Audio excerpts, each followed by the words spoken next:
തീർച്ചയായും കഴിഞ്ഞ 10 വർഷമായി കേരളത്തിൽ load shedding of power cut ഉണ്ടായിട്ടില്ല. പുതിയ തലമുറയുടെ വിദ്യാർത്ഥികൾ എന്താണെന്ന് പോലും അറിഞ്ഞിട്ടില്ല. ഇപ്പൊ നിരന്തരമായി ലോഡ് ഷെഡിംഗ് ഉണ്ടാവുകയാണ്. അത് ഒരു ദിവസം 2 നേരം 3 നേരമൊക്കെ ലോഡ് ഷെഡിംഗ് ആണ്, കറണ്ട് ഇല്ല. ഇപ്പൊ കഴിഞ്ഞ ദിവസം കേരള മുഖ്യമന്ത്രി പോലും പങ്കെടുക്കുന്ന ഒരു പരിപാടിയിൽ വൈദ്യുതി പോയി. ഇത് സംബന്ധിച്ച് എന്താണ് പറയുന്നത്? ഇതെല്ലാവരും ചർച്ച ചെയ്തുകൊണ്ടിരിക്കുന്ന ഒരു കാര്യമാണ്. പക്ഷെ ഞാൻ പറയുമ്പോൾ അതൊരു രാഷ്ട്രീയമായിട്ട് മാറുമെന്നുള്ളൊരു ശങ്ക എനിക്കുണ്ട്. എന്നാൽ നാടിനാകെയുള്ള പൊതു പ്രതികരണമാണ് നിങ്ങളിവിടെ ഉന്നയിച്ച കാര്യം. ഈ കഴിഞ്ഞ 10 വർഷക്കാലം ഈ പറയുന്ന രീതിയിലുള്ള പ്രശ്നങ്ങൾ നമുക്ക് നേരിടേണ്ടി വന്നിട്ടില്ല. എന്നാൽ വൈദ്യുതിയുടെ കാര്യത്തിൽ സാങ്കേതികമായ ചില പ്രശ്നങ്ങൾ ചിലപ്പോൾ ഉണ്ടായേക്കാം, ഏത് ഗവൺമെൻറ് അധികാരത്തിലുണ്ടായാലും.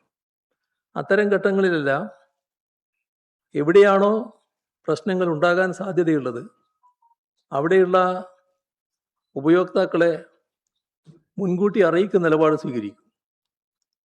ഇവിടെ സംഭവിക്കുന്നത് തീർത്തും വ്യത്യസ്തമായൊരു നിലയാണ്. ഇപ്പോൾ കഴിഞ്ഞ ദിവസം രാത്രി 1.25 മണിക്കൂർ വൈദ്യുതി ഇല്ലാതെ കഴിയേണ്ടി വന്നവനാണ് ഞാൻ. എൻ്റെ വീട്ടിൽ 1.25 മണിക്കൂറാണ് വൈദ്യുതി ഇല്ലാതായത്. ഇത് എനിക്ക് മാത്രമല്ല, ഒരുപാട് ആളുകൾക്ക് സംഭവിക്കുകയാണ്. ഇവിടെ കാണേണ്ട ഒരു വസ്തുത, ഓണപ്പരീക്ഷയുടെ തയ്യാറെടുപ്പ് നടന്നുകൊണ്ടിരിക്കുകയാണ്. ആ ഘട്ടത്തിൽ കുട്ടികൾക്ക് വലിയ പ്രയാസം ഉണ്ടാക്കുന്നു. ഈ വൈദ്യുതി കട്ട് പലതരത്തിലുള്ള പ്രശ്നങ്ങൾ ഉണ്ടാക്കുമെന്ന് അറിയാത്തതല്ല സർക്കാരിന്. ഇതുമായി ബന്ധപ്പെട്ട നടപടികൾ മുൻകൂറായി സ്വീകരിച്ചില്ല എന്നതാണ് വന്നിട്ടുള്ള ഏറ്റവും വലിയ ദൗർബല്യം. ഇവിടെ സാധാരണഗതിയിൽ ദിവസം 300 മുതൽ 600 മെഗാവാട്ട് വരെ കുറവുണ്ട് എന്നാണ് ഇപ്പോൾ പറഞ്ഞു കേൾക്കുന്നത്. എങ്ങനെയാണ് ഇത്തരം ഒരു അവസ്ഥയിലേക്ക് നാം എത്തിപ്പെട്ടത്? കൂടിയ വിലക്ക് വൈദ്യുതി വാങ്ങാൻ അനുമതി ലഭിച്ചിട്ടുണ്ട്. പക്ഷേ ജൂലൈയിൽ ഒരു ഹ്രസ്വകാല കരാറിലൂടെ വാങ്ങാൻ തയ്യാറായത് 150 മെഗാവാട്ട് മാത്രമാണ്. അപ്പോൾ നേരത്തെ ആവശ്യമായ തയ്യാറെടുപ്പ് നടത്തിയില്ല എന്നല്ലേ ഇത് കാണിക്കുന്നത്? അതിൻ്റെ ഭാഗമായിട്ടല്ലേ ഇത്തരമൊരു ദുരവസ്ഥ വന്നിട്ടുള്ളത്? കേരളത്തിൽ വൈദ്യുതി എത്ര ആവശ്യമുണ്ട്, കയ്യിൽ എത്രയുണ്ട്, എത്ര ഷോർട്ടേജ് ഉണ്ട്, അതെങ്ങനെ പരിഹരിക്കാനാകും? ഇതെല്ലാം നേരത്തെ തന്നെ പ്ലാൻ ചെയ്തു പോകേണ്ടതല്ലേ? കേരളത്തിലെ വൈദ്യുതി രംഗം നല്ല ശക്തി പ്രാപിച്ചൊരു കാലമാണ് ഈ കഴിഞ്ഞ ദശാബ്ദക്കാലം. കാരണം ട്രാൻസ്മിറ്റ് പദ്ധതി 10,000 കോടി രൂപ ചെലവിട്ടുകൊണ്ടതാണ്. എടമൺ കൊച്ചി പവർ ഹൈവേ പൂർത്തിയാകില്ല എന്ന് കണക്കാക്കിയത് പൂർത്തിയാക്കാൻ നമുക്ക് കഴിഞ്ഞിട്ടുണ്ട്. അതേപോലെ തന്നെ ആഭ്യന്തര ഉൽപാദനം 2092 മെഗാവാട്ടാണ് വർദ്ധിപ്പിക്കാൻ ആ ഘട്ടത്തിൽ കഴിഞ്ഞത്. ഇങ്ങനെയെല്ലാമുള്ള നിലയിൽ നല്ല മെച്ചപ്പെട്ട അവസ്ഥയിലേക്ക് വൈദ്യുതി മേഖല എത്തിയതാണ്. പക്ഷേ വസ്തുതയായി കാണണമല്ലോ. നമ്മുടെ കയ്യിലുള്ള വൈദ്യുതി കൊണ്ട് മാത്രം പ്രശ്നങ്ങൾ പരിഹരിക്കാനാവില്ല. അപ്പം അതിനാവശ്യമായ തയ്യാറെടുപ്പ് നേരത്തെ നടത്തണം. ആവശ്യമായത്ര വൈദ്യുതി വാങ്ങണം. അതിൽ പൂർണ്ണമായ കെടുകാര്യസ്ഥയാണ് ഉണ്ടായിട്ടുള്ളത്. ഇത് ജനങ്ങളെ ഇട്ടുകൊണ്ട് ഇങ്ങനൊരു അമ്മാനമാടാൻ പാടില്ല. ഗവൺമെന്റേതായ ഉത്തരവാദിത്വം നിർവഹിച്ചു പോവുകയാണ് വേണ്ടത്.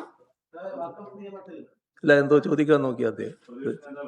സർക്കാരുമായി ബന്ധപ്പെട്ട് ഇതുമായി ബന്ധപ്പെട്ട വൈദ്യുതി പ്രശ്നങ്ങൾ അവർ നൽകുന്ന വിശദീകരണം ഒരു ദീർഘകാല കരാറുകൾ കഴിഞ്ഞ സർക്കാർ റദ്ദാക്കിയിരുന്നു. ഒപ്പം തന്നെ ഈ കാലാവസ്ഥ പ്രതിസന്ധിയാണ് കാരണമെന്നും ഇപ്പൊ ചീമേനിയിൽ ഒരു ആണവ കേന്ദ്രം സ്ഥാപിക്കാമെന്നൊക്കെയാണ് പറയുന്നത്. അപ്പൊ ഈ അടിയന്തരമായ പ്രശ്നങ്ങൾ നേരിടാൻ അത് പരിഹരിക്കാൻ സർക്കാർ തയ്യാറാവുന്നില്ല. മറ്റു ചില കാര്യങ്ങൾ പറയുന്നത് മുൻ സർക്കാരിനെ പഠിക്കുന്നുണ്ട്. അതിലെന്തൊക്കെ വസ്തുതയുണ്ട്? പ്രധാന ആരോപണം ആര്യാടൻ മുഹമ്മദ് കൊണ്ടുവന്ന ഒരു കോൺട്രാക്ട് എൽഡിഎഫ് സർക്കാർ. അല്ല, അത് അദ്ദേഹം പറഞ്ഞു. അതിന് വിശദീകരണം വേണ്ടല്ലോ. അത് പറഞ്ഞാലുണ്ടത്. ആ പറഞ്ഞതിന് ഞാൻ പറയാൻ പോവുകയാണ്.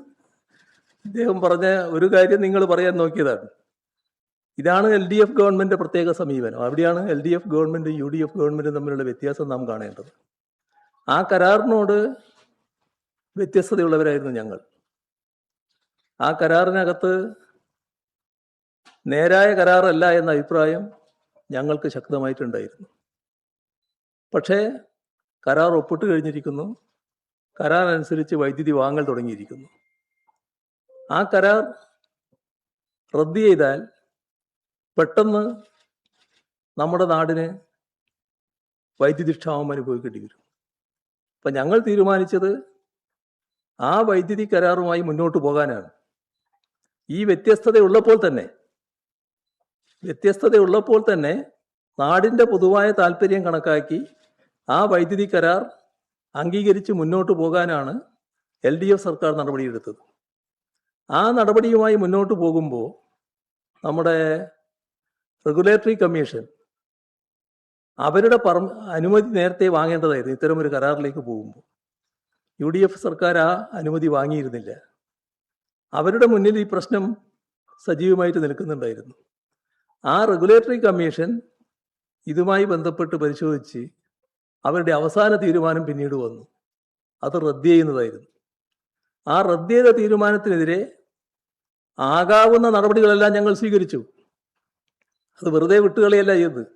ആ വൈദ്യുതി വാങ്ങൽ പ്രധാനമാണ് എന്ന് കണ്ടുകൊണ്ട് ഉള്ള എല്ലാ നടപടിയും ഞങ്ങൾ സ്വീകരിച്ചു. ഇതാണ് ഞങ്ങൾ സ്വീകരിച്ച സമീപനം. ഞങ്ങളതിൽ നിങ്ങൾ കാണിച്ചത് കൊള്ളരുതായ്മയാണ്, അതുകൊണ്ട് ഞങ്ങളത് പൂർണ്ണമായിട്ട് ഉപേക്ഷിക്കുന്നു എന്ന നിലയല്ല. ഉപേക്ഷിക്കേണ്ടതാണ്. എന്നാൽ ഉപേക്ഷിച്ചാൽ നാട് ഇരുട്ടിലാവും. അതല്ല നല്ലത്. നാടിൻ്റെ താല്പര്യം സംരക്ഷിക്കലാണ് നല്ലത് എന്ന് കണ്ടുകൊണ്ടുള്ള നിലപാടാണ് ഞങ്ങൾ സ്വീകരിച്ചത്. അതുകൊണ്ട് തന്നെ ഞങ്ങളുടെ കാര്യത്തിൽ ഈ സമീപനം കേരളത്തിൻ്റെ വൈദ്യുതി മേഖലക്ക് കുറവില്ലാത്ത മട്ടിലായിരുന്നു. ഇപ്പൊ പറയുന്ന പരിഹാര മാർഗം അത് കേരളത്തിൽ അത്ര എളുപ്പമുള്ള കാര്യമല്ല കേട്ടോ. ഏത് ഈ ആണവ നിലയം സ്ഥാപിക്കൽ. ആണവ നിലയം സ്ഥാപിച്ച് കേരളത്തിൽ പ്രശ്നങ്ങൾ പരിഹരിച്ച് കളയാമെന്ന് പറഞ്ഞാൽ അതിന് നമ്മുടെ സമൂഹത്തിൽ അതിശക്തമായ എതിർപ്പുണ്ടാകും. ഒരു സംശയവുമില്ല, അതിശക്തമായ എതിർപ്പ് ഉയർന്നു വരും. അതുകൊണ്ടാണ് ഞങ്ങളുടെ കാലത്ത് അത്തരമൊരു കാര്യത്തെപ്പറ്റി ഞങ്ങൾ ആലോചിക്കുകയും ചെയ്യാതിരുന്നത്. ചില നിർദ്ദേശങ്ങളൊക്കെ ചില ഭാഗത്തു നിന്നൊക്കെ വന്നിരുന്നു. ആ ഘട്ടത്തിൽ തന്നെ ഞങ്ങളൊക്കെ നിലപാട് വ്യക്തമാക്കിയത് അത്തരമൊരു നടപടിയിലേക്ക് കടക്കുന്നില്ല എന്ന്. ഇപ്പോൾ വീണ്ടും അത്തരമൊരു ആലോചനയിലേക്ക് കടക്കുന്നെങ്കിൽ അത് അനാവശ്യമായ പ്രശ്നങ്ങൾ കേരളത്തിൽ സൃഷ്ടിക്കാനായിരിക്കും വഴിവെക്കുക. അതിനു പകരം മറ്റ് നടപടികളിലൂടെ വൈദ്യുതി രംഗം കാര്യക്ഷമമാക്കാനുള്ള നടപടികളാണ് സ്വീകരിക്കേണ്ടത്.